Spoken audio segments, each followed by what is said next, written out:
Hvaljen Jezus in Marija, spoštovane gledalke, cenjeni gledalci. Pokojninska reforma, ki jo je Državni zbor sprejel 18. septembra, prinaša celovit paket sprememb, ki večini prinaša višjo odmero pokojnin, večjo pravičnost in večjo socialno varnost najranljivejših ter stabilnost sistema pokojninskega in invalidskega zavarovanja za naslednja desetletja. Z današnjim gostom, enim izmed največjih poznavalcev tega področja, Marjanom Papežem, generalnim direktorjem Zavoda za pokojninsko in invalidsko zavarovanje Slovenije, bova osvetlila nujnost sprejetja zakona, kaj v praksi prinaša in zakaj je prav ta pokojninska reforma daleč najmanj neugodna od vseh dosedanjih. Gospod Marjan Papež, prav toplo pozdravljeni v našem studiu tukaj v Mariboru. Lep pozdrav. Veseli nas, da ste si vzeli čas tudi za našo televizijo in da našim gledalcem danes obrazložimo več o trenutni pokojninski reformi. Pa začniva z eno malce bolj takšno temo prijetnejšo. Letos je namreč jubilejno leto, ki ga obhaja cerkev. Romarji upanja smo letos vsi. In prav tako ste tudi vi že nekako 20. leto zapored na čelu ZPIZ-a, da tako rečem, Zavoda za invalidsko in pokojninsko zavarovanje. Bi rekli, da ste tudi sami en tak romar. Bili ste namreč letos tudi z župnijo svetega Jožefa v Mariboru na romanju v Rimu.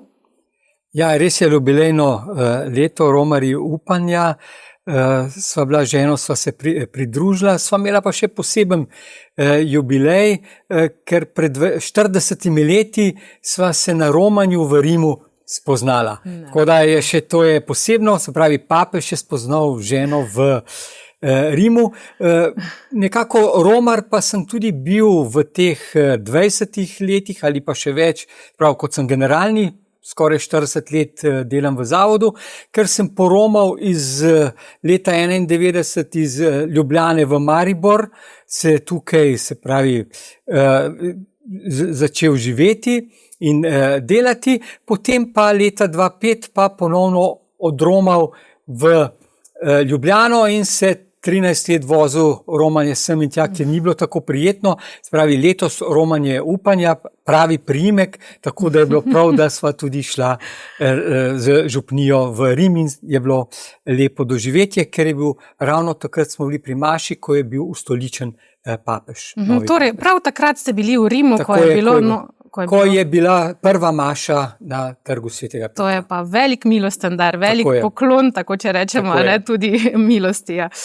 No, teh 20 let je kar precej dolga doba, pa bi lahko rekli, da gre pri vas že za neke vrste poslanstvo. Namreč moraš vseeno ljubiti svoj poklic, ki ga tako dolgo upravljaš. Ja, pa ko sem pred 40 leti začel, nisem mislil, da bom toliko časa na pokojninskem.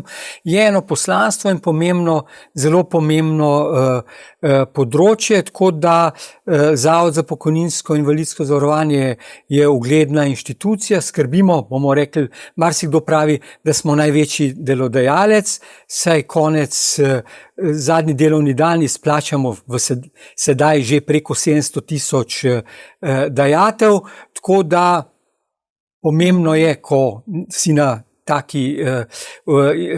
takem položaju, da imaš tudi dobro ekipo, tako da sem hvaležen vsem zaposlenim, da skupaj sodelujemo in dobro delamo v dobrobit vseh, ki potrebujejo naše storitve in teh je pa ogromno. Zdaj, letos ste prejeli že 6. zaporedni mandat direktorja. Kaj pričakujete od njega? Je to morda vaš zadnji? Sedaj se vam že bližajo tista leta, ko boste pa tudi sami postali del teh upokojencev, za katere trenutno skrbite? Ja, mislil sem, da je že 5. zadnji, ta je pa res zadnji, nisem pričakoval, da jih bo toliko leta minevajo. Izzivov je veliko, se pravi, sedaj, ko sem vstopil v 6. mandat, sedaj je bila dejansko par dni prej sprejet dogovor za pokojninsko reformo. Zdaj je ogromno aktivnosti, da bo prišlo do uveljavitve in potem kot Zavod za pokojninsko in invalidsko zavarovanje, ki je edini izvajalec obveznega pokojninskega in invalidskega zavarovanja, da to vse dobro izvedemo. Zagotovo pa ste v tem času pokazali tudi veliko, da ste človek vreden zaupanja, namreč podprle so vas tako leve kot desne vlade. Na koncu je le važno, da ni važna politika, ampak dejansko stanje naših upokojencev. Izhajal sem iz tega, da kdor je na oblasti, je dobro, da v tistem času naredi dobro za Slovenijo. In Zavod za pokojninsko in invalidsko z mano na čelu smo strokovno sodelovali, korektno, in to se je tudi dejansko obrestovalo, da dejansko tisti, ki so ministri in drugi sodelavci na ministrstvu, smo vedno dobro sodelovali. Jasno, je pa potem nekdo, ki je potem minister, pa poslanci, tam so pa politične odločitve, mi strokovno pomagamo. V 20 letih pa že tudi sam dobro veš, kaj je najboljše. Ni pa vedno vse zveličavno, kar pride iz papeževih ust v zvezi z tudi pokojninsko-invalidskim zavarovanjem. Ja. Zdaj v teh 20 letih bi rekli, da je ta zakon, ki je torej 18. septembra nekako zaživel, oziroma bo še zaživel, še ni, nekako krona teh vaših 20 let, ali bi izpostavili kakšne druge dosežke, na katere ste na primer bolj ponosni? Glejte, tukaj sem res veliko sodeloval, lahko rečemo pod narekovaji krona v tem smislu, da je najmanj neprijazna reforma oziroma da je najbolj prijazna, najmanj neugodna, najbolj prijazna. Bila je reforma leta 2000, ki je bila grda reforma za višino pokojnin, bila je 2013 ZPS2, ki je ustavil padanje odmernega odstotka in je bil tudi težnja za dostojnejše pokojnine, ampak bil je delan v času krize in so bile ene radikalne zadeve. Tukaj bomo pa rekli, da je samo nekaj elementov, ki jih lahko rečemo v negativnem smislu, ko rečemo reformo, mislimo, kaj se bo vse poslabšalo. Tukaj res lahko govorimo, da je en dober temelj za stabilno obvezno zavarovanje in za dostojnejše pokojnine. Cilj je bil dostojne pokojnine, pa stabilno obvezno zavarovanje, se pravi stabilnost blagajne. Jaz se izogibam izrazu dostojne pa blaginja upokojencev, ker tukaj ima vsak lahko svoj pogled. Če pa rečem dostojnejše pokojnine, pa pomeni, da bojo za veliko večino višje, kot so do sedaj. Morda bi izpostavil, kar sem bil res ponosen, ker sem se boril 7 let za zagotovljeno vdovsko pokojnino, ko sem in levim, desnim, in koalicija in opozicija in sugeriral, kaj ne naredijo. In zdaj dobro leto, skoraj 2 leti, imajo skoraj 13,000 ali pa 13,000 predvsem vdov, vdovcev je malo, ima zagotovljeno vdovsko pokojnino, v povprečju 100 evrov več na mesec, tako da s tem sem res bil vesel, pa moram priznati, da nobeno od teh 13,000 vdov ali vdovcev ne poznam osebno. Ja, seveda. No, pa se sedaj nekako vrniva k tej konkretni reformi. In sicer najprej poglejmo, kakšna je trenutna slika pokojninske blagajne v Sloveniji. Da bomo vedeli, kje stojimo. Dobra je, dobra gospodarska situacija. Blizu 1 milijon zavarovancev v povprečju je že 3 leta zapored, seveda število upokojencev se veča, trenutno jih je nekje 655,000 iz obveznega zavarovanja, zato se tudi razmerje med številom upokojencev zavarovancev malo slabša. Če smo imeli pred 2 leti 1:1,57, je zdaj 1:1,55, ker nekje smo plafon dosegli pri številu zavarovancev. To ne pomeni, da trg dela ne bi, vsebi gradbeništvo, IT-ovsko področje, turizem, pa tudi marsikaj druge, da ne bi potrebovali več kadra, ampak če pogledamo na Zavodu za zaposlovanje, je rekordno majhno število brezposelnih, tako da imamo že 170,000, se pravi 17% tuje delovne sile. Torej, zdaj nekje sem slišala, da mi, ti, ki sedaj delamo s našimi prispevki, plačujemo torej penzijo oziroma pokojnino današnjim upokojencem. Tako je. Je tako. Tako je, se pravi pretočni sistem. Tisti, ki sedaj so zavarovani, plačujejo za tiste, ki so sedaj v pokoju in so prej. Oni so pa prej, ko so delali, plačevali za tiste, ki so bili takrat prejemali pokojnino. In torej, če bi bilo več delovne sile na trgu, bi tudi pokojnine bile potem više? Ne. Ja, iz proračuna bi bilo potrebno manj sredstev. Nekje je sedaj v letošnjem letu 78% v strukturi prihodkov je od prispevkov, ostalo večini priskrbi iz proračuna. In tukaj se kaže tudi situacija v gospodarstvu. Manj ko prispeva država, boljša je gospodarska, se pravi, boljše je stanje v gospodarstvu in je iz prispevkov se nateče več, kar je zelo pomembno. Če pogledamo, je bilo od leta 96, zadnjih 3 letih so najboljše te strukture prihodkov od prispevkov.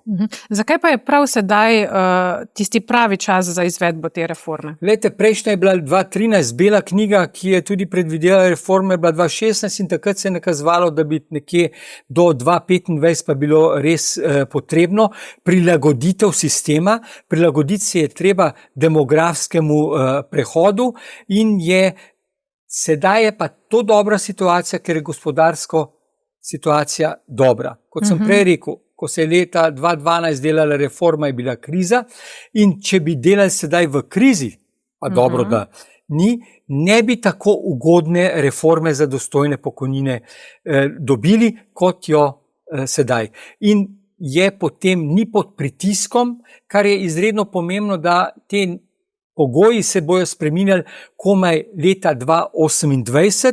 Če pogledamo prejšnje reforme, ko je bila decembra 1999 sprejeta, pa 2012 decembra v januar, smo šli že v živo z novimi pogoji, kar je tudi, da so ljudje pod narekovaj drveli na zavod za zaposlovanje ali pa v pokojitev. Se pravi, sedaj je ta mirni prehod in nekdo, ki dela 40 let, je pošteno, da lahko v miru se odloči, da premisli, pa po potrebi dela še in priporočljivo, da dela še dalj, ker se na ta način tudi zviša pokojnina. Torej, 6 od 7 reprezentativnih sindikalnih central podpira zakon, ki je bil sprejet 18. septembra.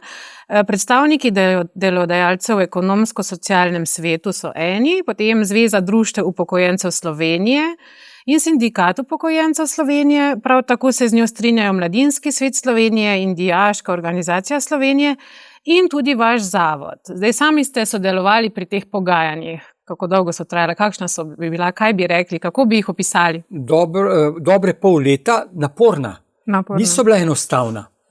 So bila težka pogajanja, je tematika zelo obširna, kompleksna in tudi pogledi, interesi delodajalske ali delojemalske strani in vlade niso bili enaki, in tako da je bilo kar dobro, se pravi, tukaj treba pohvaliti ministra z ekipo, ki je vodil ta pogajanja, da je res umerjeno vodil in da smo prišli do takega rezultata, kot je, ki pa, bomo rekli, v pozitivnem, za dostojnejše pokojnine bistveno odstopa tudi od tega, kar je bilo v izhodiščih. Tako da smo lahko na koncu vsi zadovoljni. Jaz sem sodeloval kot strokovnjak na tem področju in sem vesel, da sem bil povabljen in mislim, da sem tudi s svojim znanjem in tudi z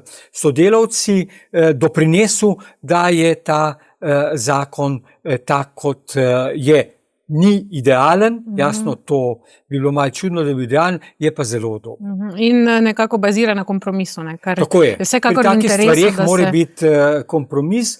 Je pa nekateri očitajo, da ne gre za reformo, ker so pričakovali ZPS-3, ampak gledajte, tukaj se spreminja 169 členov. Jaz sem večkrat rekel in tudi napisal, tisti, ki pravijo, da ne gre za reformo, naj preberejo, kako za celovito zadevo gre, koliko je dejansko sprememb.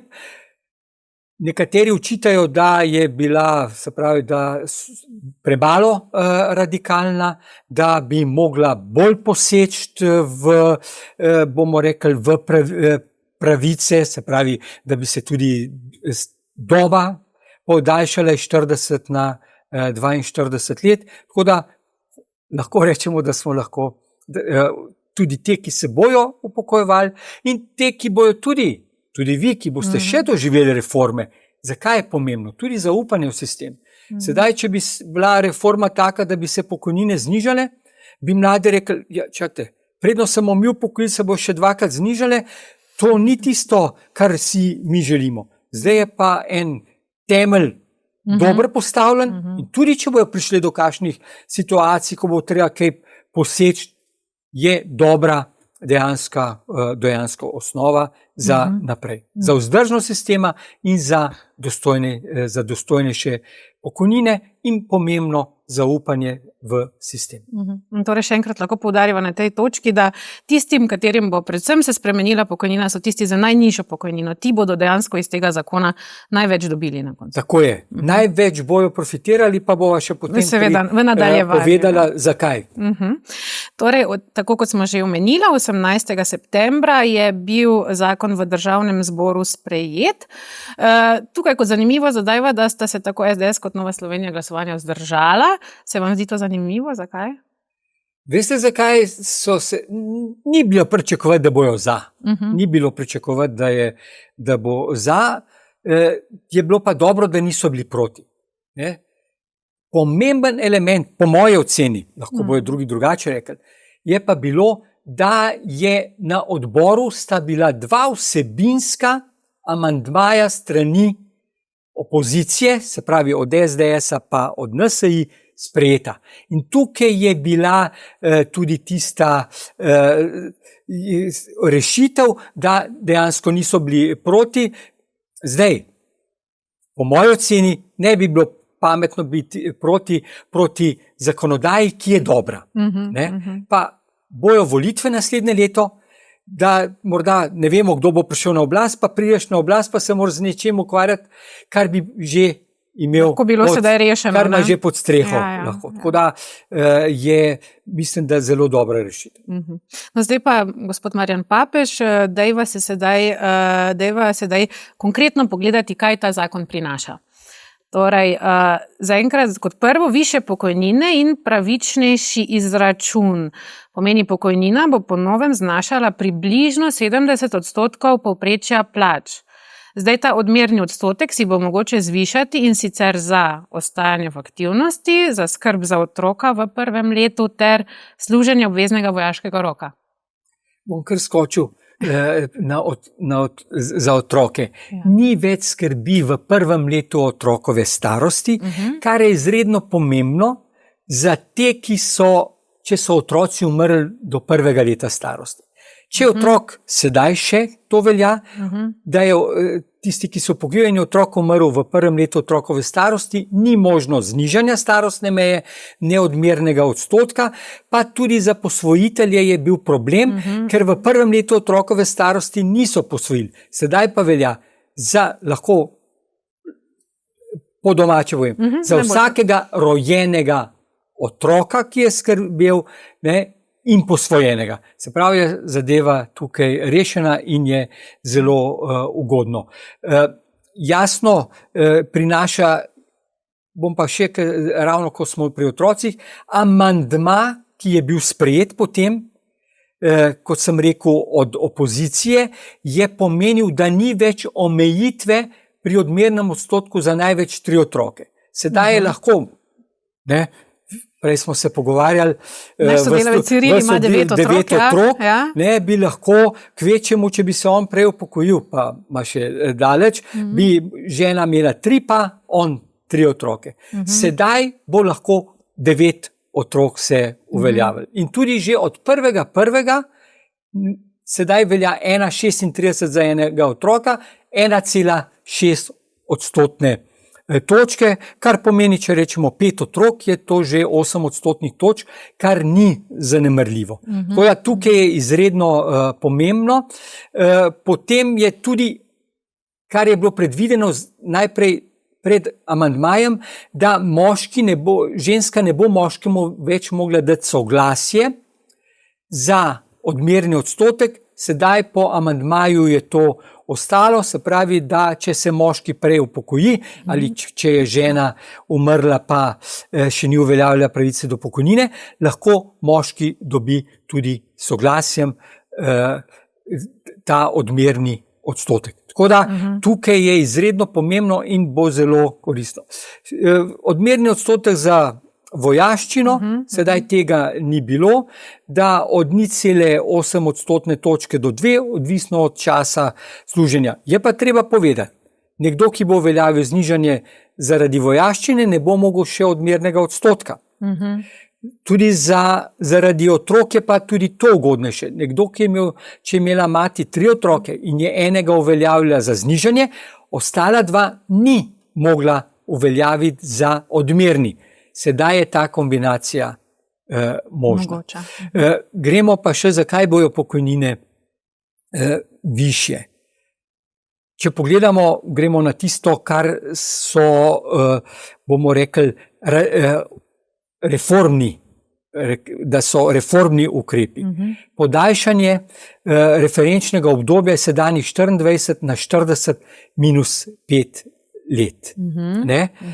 Kar pomeni, da iz tega bi izhajala tudi bolj pravična pokojnina, ker sedaj se dogaja, da nekdo, ki je nekaj časa 24 let dobro plačal, ostalo malo, ima lahko višjo pokojnino kot nekdo, ki je več vplačal, oziroma obratno. Tako da tukaj se temu izognemo, kar je dejansko pravično. V povprečju podaljšanje referenčnega obdobja pomeni nižje pokojnine.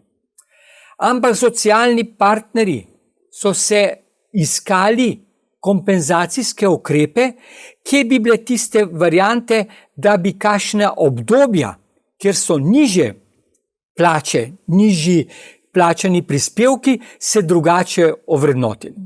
Dijaško in študentsko delo se od leta 2015 šteje za izračun, spravo za dobo in za izračun pokojninske osnove. Za izračun pokojninske osnove se ne bo upošteval. Vemo, da takrat so nizke dohodki. Posebej boste rekli, ja, če se 2015 začeli, to bo komaj čez 40 let se bojo te upokojevali. Ne, imamo tudi invalidske upokojitve, vdovske, družinske, in tam, ko se upošteva to delo preko študentskega servisa, pomeni, da je pokojnina nižja. Imeli smo primer, ker je ravno zaradi tega bilo na mesto 800, je bila 700 družinska pokojnina. To odpade. Matere, ki delajo krajši delovni čas zaradi zakona o starševskem varstvu, 4 ure, 5, 6, 7 ur, imajo plačo za tiste ure, ko delajo, za ostalo pa država plačuje prispevek, ki je pa nižja osnova, kot je pa plača. Po novem se ne bo več upoštevala ta osnova, ampak se bo plača, polovična ali pa 6-7 preračunala na polni delovni čas in se bo za pokojninsko osnovo upoštevala, kot da je v celoti delala. Čas na Zavodu za zaposlovanje, ko so 2011, ko je ZUJF mizerne višina teh nadomestil, se ne bo več upošteval v znesku, ki si ga prejel, ampak plača iz preteklega leta. Pa pri invalidskih pokojninah, če ni doseženo referenčno obdobje, se ne bo štelo manj kot 6 mesecev. Za koga pa ne bo prišlo upoštev nižja pokojnina zaradi daljšega referenčnega obdobja? 35% v zadnjih parih letih starostnih upokojencev jim je odmerjena pokojnina od najnižje pokojninske osnove, 2/3 invalidskim. In če to prenesemo v bodočnost, pomeni, da za dobro tretjino starostnih, 2/3 invalidskih se ne bo nič spremenilo, ker če bi že imeli za 24-letno povprečje od najnižje, bojo tudi za nadaljnje imeli. Oni pa samo pridobijo zaradi višine višjega odmernega odstotka.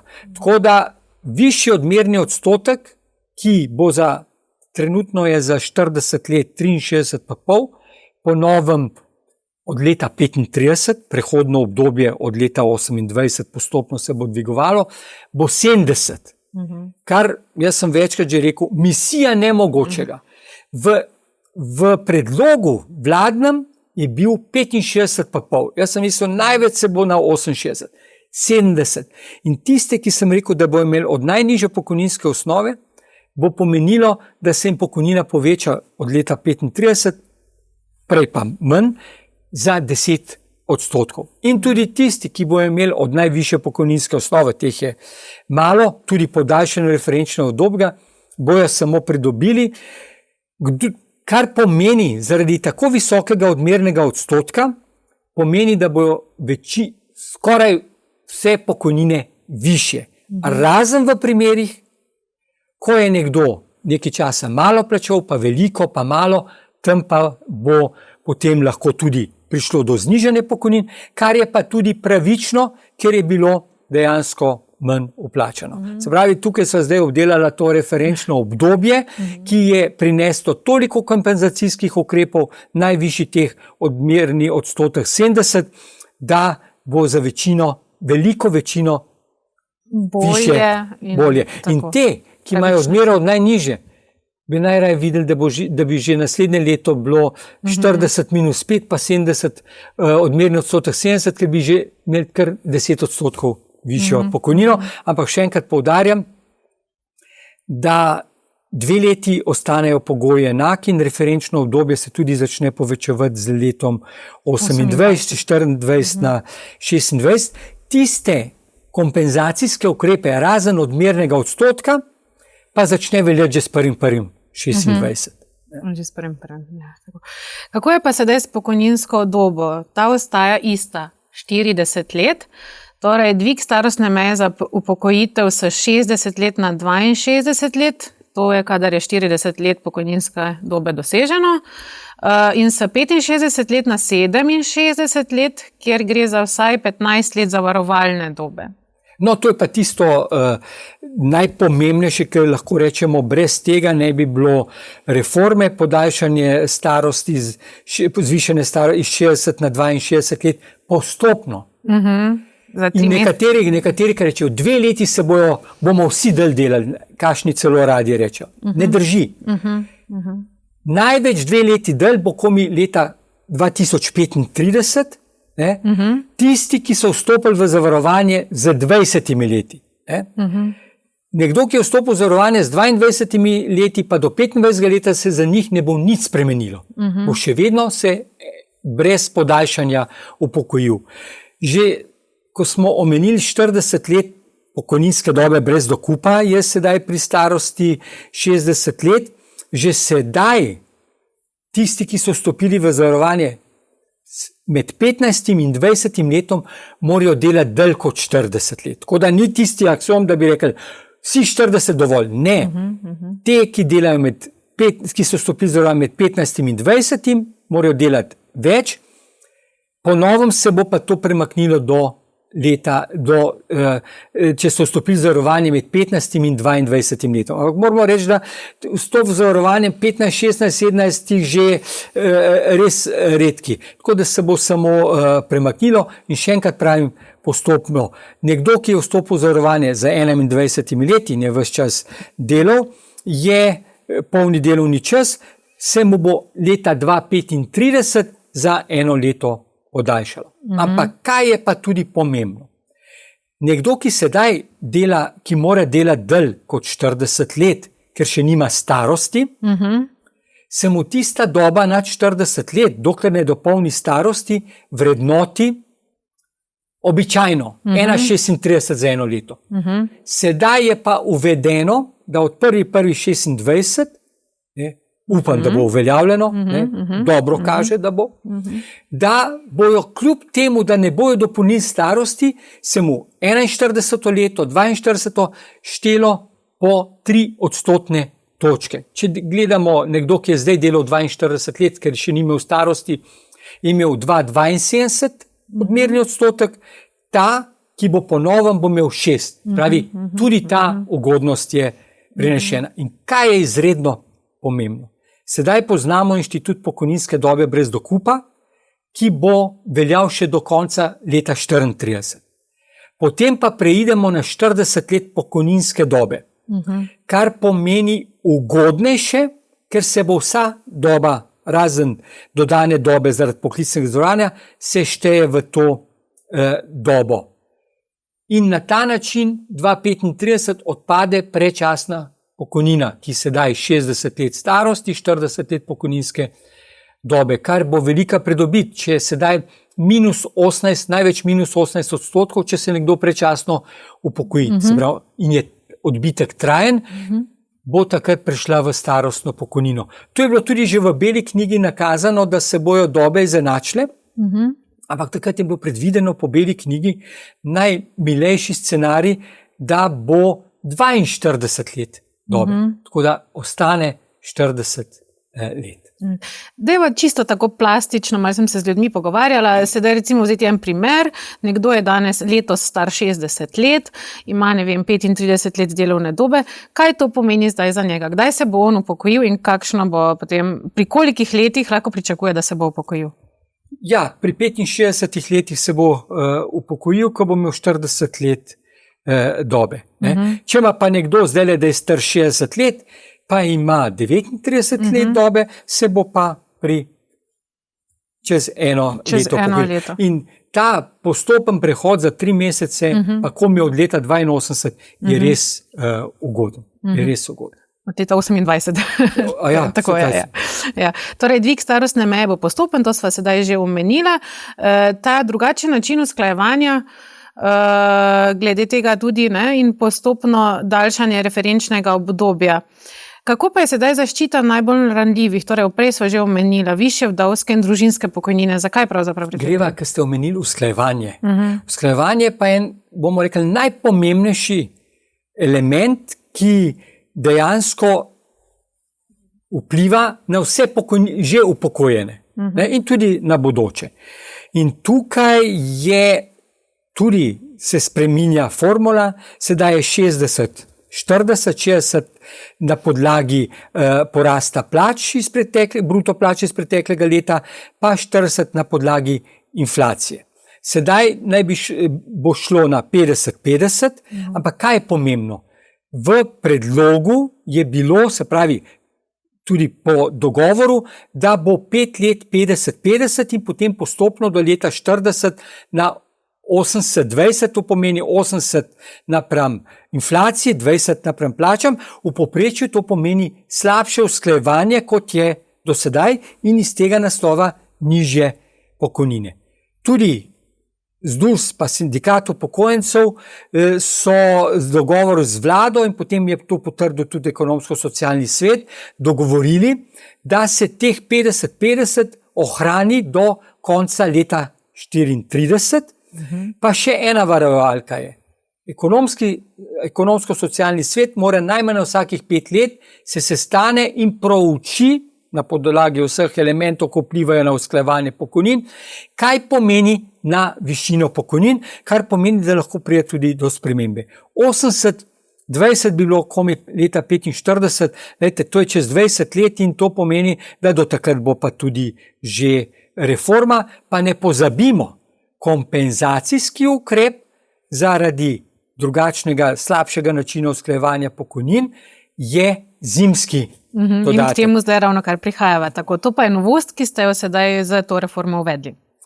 Zimski dodatek. Tako je, bil je že pred 2 leti izplačan, zdaj pa bo sistemsko urejen. Ne omenim, da je v zakonu predvideno, da se izplača konec z novembrsko pokojnino. Letos temu ne bo tako, ker zakon še ne velja. In tudi če, mislim, da ne bodo zbrali dovolj števila glasov, se pravi podpisov, bo dejansko z interventnim zakonom izplačan do 19. decembra.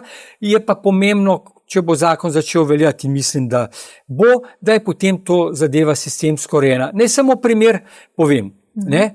Nekdo uskladitev pokojnin po napovedih bi bila po novi formuli 50-50 slabša za 0,5 odstotne točke, kar pomeni, da tisti, ki bi imel 1000 evrov pokojnine, bi imel na letni ravni 60 evrov manj. Zdaj pa ta kompenzacijski ukrep dobi pa naslednje leto, je pa zimski dodatek 170, kar je bistveno več. Tisti, ki ima 500 evrov pokojnine, bi izgubil pri usklajevanju 30, dobi pa 170. Se pravi, da je to dobra kompenzacija. In ta zimski dodatek se bo zviševal z leti, ne? Tako je. 150, 170, 190 do 250, potem se bo pa usklajeval po inflaciji, tako kot letni dodatek. Jaz pa mislim, da in letni in zimski dodatek, ki sta sistemsko urejena, da bo čez nekaj let ali pa v desetletju pa prišlo tudi v 13. pokojnino. Tako da tukaj je. In če pogledamo za zimski dodatek, velja za vse upokojene in za nove upokojence. Tako, za vse, torej tudi tiste, ki so že upokojeni, ne, to moramo poudariti.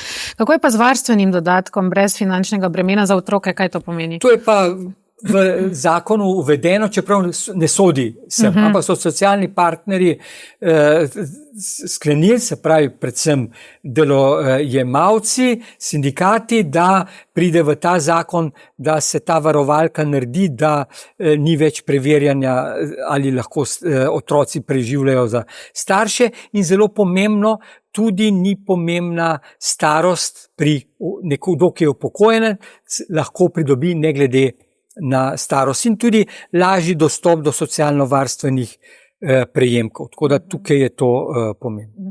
Deva še samo tako omeniti, namreč to je vedno vroča tema borčevske pokojnine. Kako je z njimi, sedaj je tako malo teh, najbrž da več, da je že zanemarljivo. No, tam je bil sprejet ta amandma od SDS-a v zvezi z temi, ki imajo po posebnih predpisih, da naj ne bi šlo v dedovanje, ampak da bi dejansko se po splošnih podpisih odmerili vdovske družinske pokojnine. Borcev je dejansko te, ki bi prišli v poštev za to, ki imajo starostno invalidsko pokojnino, jih je nekje 500, tako da to je izredno malo. Če so želeli, bi bil takrat, ko je bil ZUJF, bi lahko to, da se samo po splošnih predpisih prizna ta pravica. Se pravi, to je en od vsebinskih amandmajev, ki je bil sprejet strani opozicije. Smo še glede samega zakona kot takega, kaj pozabila pomembnega omeniti? Ja, kot smo že prej rekli, te vdovske družinske pokojnine že z letom 26 iz 70 na 75 odstotkov, pa potem v 2027 na 80 odstotkov, to pa velja samo za nove, 14 odstotkov više pokojnine. Poudariti je treba velik dosežek pri najnižjih invalidskih pokojninah. Če gledamo invalidsko zavarovanje, je reforma, lahko rečemo, da je reforma glede višine invalidskih pokojnin pa nadomestil, glede ocenjevanja delovne zmožnosti pa dejansko ni bilo reforme. Kar bo marsikomu ne bo nič žalosten zaradi tega. Pri invalidskih pa je tudi tam na vztrajanje sindikatov. Pričakovali smo, da bo največ iz 41 odstotkov od najnižje pokojninske osnove, kar pomeni zdaj 490 evrov, da bo prišlo največ do 45 odstotkov, prišlo je do 50 in velja že od 1.1.26 9000 invalidskih upokojencev, ki prejema zdaj 490, bo dobilo od 1.1. 610. To je 120 evrov več, na letni ravni 1440, kot skoraj 3 pokojnine. To bo za to novo reformo z 1.1.2026. Jasno, ne bo takrat, ker moramo še v pol leta imamo čas, da zavod to izvede, ampak teh 490 na 610, nekateri nimajo 490, pa imajo mogoče 530, bojo dobili do 610. Pa odmera vdovske družinske nadomestil, tisti, ki imajo odmero od 490, bojo imeli zdaj od 610, tako da 50 000 upokojencev oziroma prejemnikov nadomestil bojo že imeli od 1.1.26 višje te prejemke in to ne malo in tudi za naprej to velja, tudi za nove in tudi za vse invalidske upokojence, pa je tudi varovalka iz 41 na 50 postopno, 44, 46, 48 do leta 2029, tudi od dejanske pokojninske osnove, da se bo to se pravi povečalo. Tukaj je ogromen dosežek. Tako da, če še enkrat omenim, odmerni odstotek 70, pa teh 50 za najnižje pokojninske osnove, da se zagotavlja znesek invalidske pokojnine, misija nemogočega. Pa ne pozabimo, ni jih veliko. 140 kmečkih zavarovancev za ožji obseg pravic, ki imajo 40 let dobe, bo šlo iz 490 na 610. Tako da, tukaj imam list, kjer imam napisano 24 ugodnosti, ki bojo začele veljati že s 1.1.26, ko se je napovedal referendum, sem enkrat se doma čez vikend pogledal, kaj vse in sem si to izpisal in sem se sam čudil, koliko je dejansko teh ugodnosti, ki bojo veljali, kot smo že rekli. In za nekateri že za obstoječe upokojence, zimski dodatek, invalidske pokojnine, nekatere pa za naprej, tako da ni zanemarljivo in bi bilo škoda, da ne bi prišli, ampak zdaj že verjamem, da bomo prišli s 1.1.26 do te reforme. Glede na, zakaj? Danes sem prvič rekel, da verjamem, ker če držijo podatki, je zbrano tam manj kot 10.000. Ravno k temu zdaj prihajam, torej še pred koncem. Gre za zbiranje podpisov za referendum proti temu zakonu, namreč zakon še trenutno ni v veljavi. 11.11. do takrat je čas, da še zberejo stop pokojninske reformi, tako se imenujejo na spletu, dovolj podpisov, trenutno jih imajo okrog 11.000. Ne, zakaj se smejim, vam bom zdaj izločil. Ne, zato, ker 11.11. je Martinovo, bomo rekli na Štajerskem skoraj nacionalni praznik. Slovenci smo pa tako naravnani, da se ali zaradi veselja, žalosti, se bo nazdravljal z novim vinom. Tako, Pa vseeno Tonimo še malce tukaj, namreč dobro je poznati tudi svojega nasprotnika, konec koncev.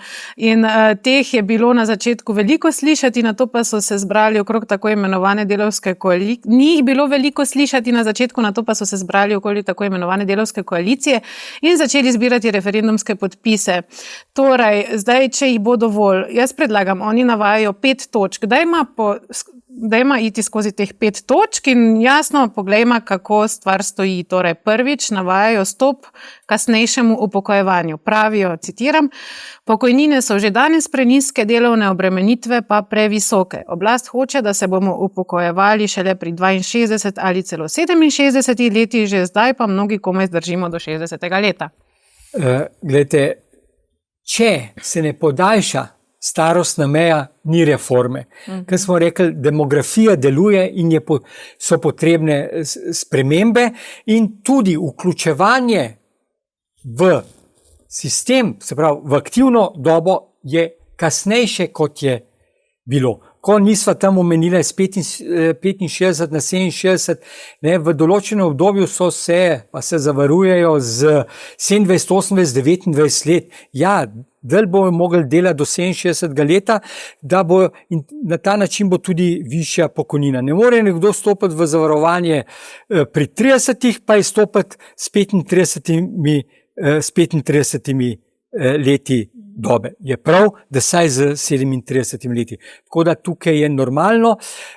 Tudi delovna mesta niso več taka, kot so.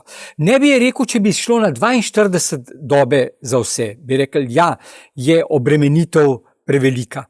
Ampak, če tako pogledamo, imamo tudi poklicno zavarovanje, kjer so vključeni tudi tisti, kjer so težja dela. Nekdo, ki pa res ne zmore, imamo invalidsko zavarovanje, da lahko dela krajši delovni čas, na drugem ustreznem delu, če pa ni sposoben za delo, pa tudi delajo, se pravi, se invalidsko upokojijo, ampak v zadnjem obdobju 20,000 je takih, preko 20,000, ki celo delajo dlje 40 let, ker je stimulirano za višjo pokojnino.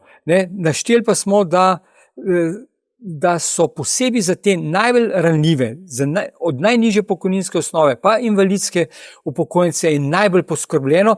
Zato je bilo meni začudenje, da imen delavska koalicija, da nasprotuje temu ugodnostim. Sej, če bi me zdaj replicirali, oni bi rekli, sej tem ugodnostim ne nasprotujemo, mi bi samo vrgli ven. Potem pa ni reforme, potem pa nismo za vzdržnost naredili nič. Mi moramo aktivno dobo dejansko podaljšati, ampak še enkrat pravim, 40 let ostane pokojninske dobe brez dokupa, po letu 2035 celo pokojninske dobe. Zdaj morda pri tem omenim še dokup. Nekdo, ki sedaj dokupi, se mu to ne šteje kot pokojninska doba brez dokupa in se prečasno pokoji. Če bo po letu 2035 dokupu, se mu bo tista doba štela pokojninska in se bo starostno pokojil. Zato je pa tudi prišlo sedaj je možno dokupiti 5 let, po novem bo možno dokupiti samo 3 leta. Da ne bi nekdo 5 let dokupil in se dejansko pokojil starostno brez malusa. Greva naprej. Torej, stop nepravičnemu izračunu pokojnin. Pokojnine bodo za številne delavce nižje, to kot smo že omenila. Glejte, pravičnejši, bolje pokojnina odraz plačanih prispevkov, če daljše obdobje je, in smo rekli, da posebej tisti, ki z najnižjimi plačami, najnižjimi osnovami, bojo dejansko zaradi odmernega odstotka višjega in določenih kompenzacijskih ukrepov, ki sem jih tudi prej naštel, samo pridobili. Zato sem pa jim tudi večkrat tudi rekel, da bi jih pričakoval s transparenti na ulicah v podporo sistemu, ne pa da zbirajo podpise. Greva še naprej. Izvolite. Torej, stop nižanju vrednosti pokojnin. S pokojnino si bomo vsako leto kupili manj. To je tudi odraz samega stanja v državi. Glejte, zdaj pa dejansko je, če bi rekli, več se bo usklajevalo, kot je inflacija, kar pomeni, da ohranja realno vrednost. Jasno, pa upokojenci imajo malo drugačno inflacijo, posebej tisti z nižjimi pokojninami, kot pa nekdo, ki ima luksus ali kar drugače, še malo tam drugačna situacija. Potem, torej, stop popuščanju delodajalcem. Delodajalci bodo še naprej prispevali 2-krat manj kot mi. Glejte, tukaj je bila res težnja, da bi se prispevne stopnje izenačile. Sedaj je 15,5 delojemalci, 8,85 delodajalci. To je od leta 1996, ko se je 2-krat prispevna stopnja delodajalcev znižala. Upanje je bilo, da bi se izenačili na 13,13 ali pa na 12 pa še nekaj, da bi ravno na polovico bilo obstoječe. Tudi meni bi bilo boljše, ker bi imel višjo neto plačo. Ampak mene ni presenetilo, da ni prišlo do sprememb, ker tudi predno se je začel s temi predlogi, sem tudi na predavanjih rekel, možno pa je, da bo ostala prispevna stopnja enaka. Ne moramo reči, da delodajalci niso bili za to, da se za kakšno odstotno točko poveča, ampak so želeli kompenzacijske ukrepe na drugi strani, na davčni strani, do česar pa dejansko ni prišlo. Višja prispevna stopnja delodajalcev ne pomeni nič višjo ali nižjo pokojnino. Tako da ne bo kdo mislil, zdaj imam pa nižjo pokojnino, če bi imeli delodajalci, ker pokojnina ni odmerjena od prispevkov, ki sem jih plačal, ampak od osnove, od katerih so bili plačani prispevki, se pravi bruto plača, zavarovalne osnove. 280 milijonov večja obremenitev je delodajalcev zaradi 1% točke. In bomo rekli, uvedbi še prispevka za dolgotrajno oskrbo, pa še določenih ni bilo za pričakovati. Nekateri pravijo, da delodajalci pri tej reformi niso nič prispevali. Težko reči, oni so podpisali dogovor. Če delodajalci se ne bi strinjali, ne bi bilo 70 odmerni odstotek 70. Ne bi bil invalidske 50, se pravi, so se mogli vsi strinjati. Ne? Pravi, vsak je prinesel svoj delež, da je prišlo do kompromisa in do tega dogovora. In še zadnja točka nam ostane, torej stop izigravanju delavcev, ta reforma je bila sprejeta brez delavcev. Glejte, sindikati so imeli odlično ekipo, ki je zastopala delavce. Ne? Odlično strokovno ekipo in prodorno ekipo, bili so, bomo rekli, zahtevni pogajalci in so, bomo rekli, ne vse, ker vsak bi lahko ne drugače, ampak izredno veliko dosegli za delavce, ki se bojo upokojevali. Ne pozabimo pa tudi, čeprav je to v zakonu urejeno v trgu dela, 80, 90, 100 je tudi uvedeno, se pravi nekdo, ki ne bo mogel delati, pa se bo sta z delodajalcem dogovorila, če bo imel sedaj starost 58 let, postopno na 60 ali pa 35 let pokojninske dobe, če se bosta dogovorila, bo delal 80%, imel 90% plače, dobo 100% in za izračun pokojninske osnove se mu bo upoštevalo, kot da je v celoti delal. Tako da tudi tukaj je za tisto, da nekdo, ki ne zmore, da en dan manj dela v tednu ali pa vsak dan 2 uri. Torej, tako smo prišli nekako do konca njihovih točk. Zdaj, gospod Marjan Papež, potegnimo eno črto in še enkrat samo na kratko, konkretno povejmo najbolj pozitivne stvari te reforme, ki jo prinaša. Torej, zagotovo je ena izmed teh pozitivnih stvari to, da bodo se upoštevalo več rojstev otrok pri Tako je, za odmerni odstotek ne bo omejitve.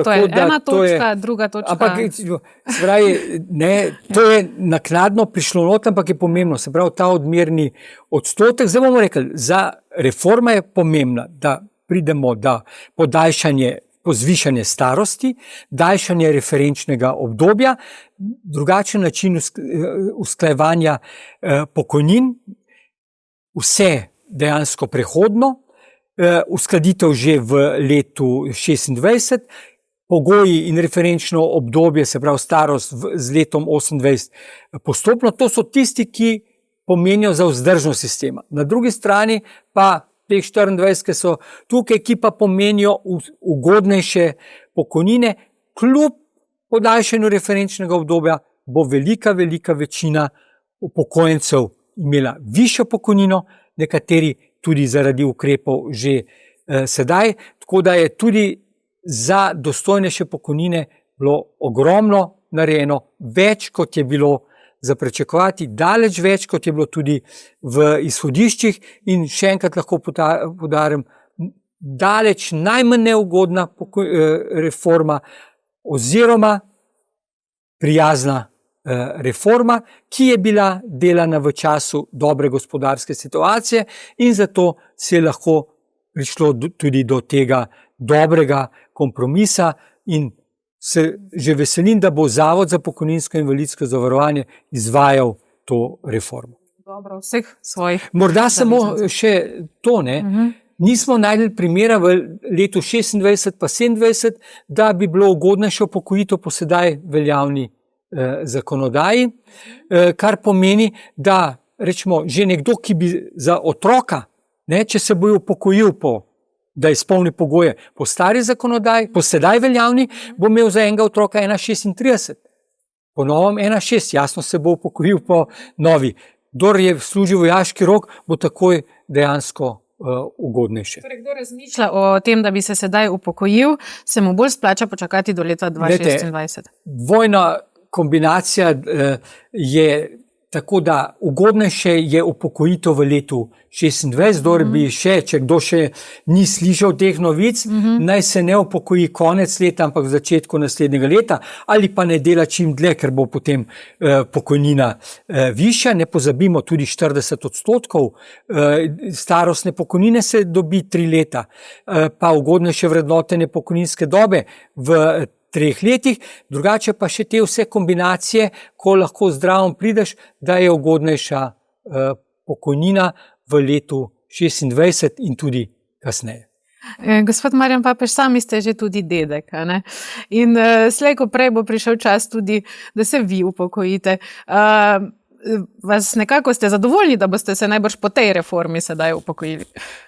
Ja, seveda. Ja. Glejte, ker tudi zdaj pomembno je zdravje, ne? Če ta mandat se mi zaključi 29 in če ga zaključim, bo kombinacija tudi, če bo podaljšano obdobje, se bo odmerni odstotek zviševal, bo dejansko ugodnejše. Ko sem leta 2023, ko sem postal dedek, sem tudi rekel na Tarči, da upam, da ko se bo moja vnukinja upokojevala, da bo tudi v redu sistem, ampak to je dober temelj tudi za naprej, tudi za mlade, da zaupajo v ta sistem. In ta temelj, ki ste ga sami postavljali, upam, da bo še naprej lepo rasel, torej se širil in napredoval v dobri smeri, v torej solidarnostni smeri, v torej smeri, ki bo prinašala blagostanje vsem. Zdaj midva smo na tej točki, ko morava zaključiti, namreč časno jo preganja. Jaz sem vam zelo hvaležna, da ste si vzeli za nas to urco in prišli k nam v studio. Torej, upam, da bodo izidi 11.11. takšni, da se bo lahko zares nazdravljalo in namreč delamo v dobro vseh nas, tako mi tukaj na televiziji za dušo, tako vi tamle kot za naše gledalce finančno. Morda kakšna misel na koncu še vsem tem mladim, ki so tudi tako kot jaz, ne vem, imamo 10 let delovne dobe, smo na SP, smo tako in drugače, imamo te svoje poti, upokojitev je še daleč pred nami, kaj bi nam priporočili? Ja, potrebna je odgovornost že v začetku. Morda sedaj, ko nekdo, ki je na SP ali nekdo, ki dela na črno, misli, da ne bo doživel pokojnine, da ne bo toliko časa živel, ampak čas hitro mineva in potem marsikoga poznam, kar reče, tako nizka, imel sem minimalno plačo, vse sem imel dobro, so mi zdravo plačevali. Če bi zdaj bil toliko pameten, bi rekel, ne, želim imeti. Tako da se pa zavedamo prekarstvo in to bo tudi mogla država še kaj narediti tudi na tem področju, tudi varstvo teh kategorij zavarovancev, ker nekdo, ki je SP in plačuje prispevke, 80%, skoraj 80% SP-ov plačujejo najnižje prispevke, ampak imajo, rečemo, za 40 let 781. Če pa ti nimaš dobe, je pa slabo. Se pravi odgovornost in tudi, bomo rekli, tudi v drugi steber razmišljati ali še dodatno kaj varčevati. Jasno je pa za mlade zelo pomembno, da pridejo do stanovanja, v redu službe in da si ustvarjajo družino.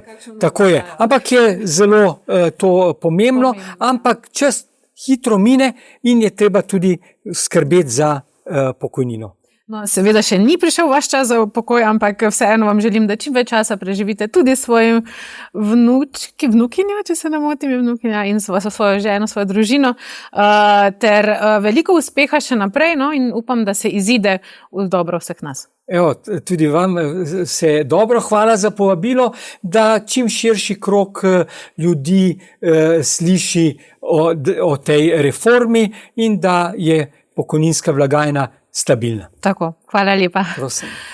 Vam, cenjeni gledalci, spoštovane gledalke, se zahvaljujem za današnje spremljanje.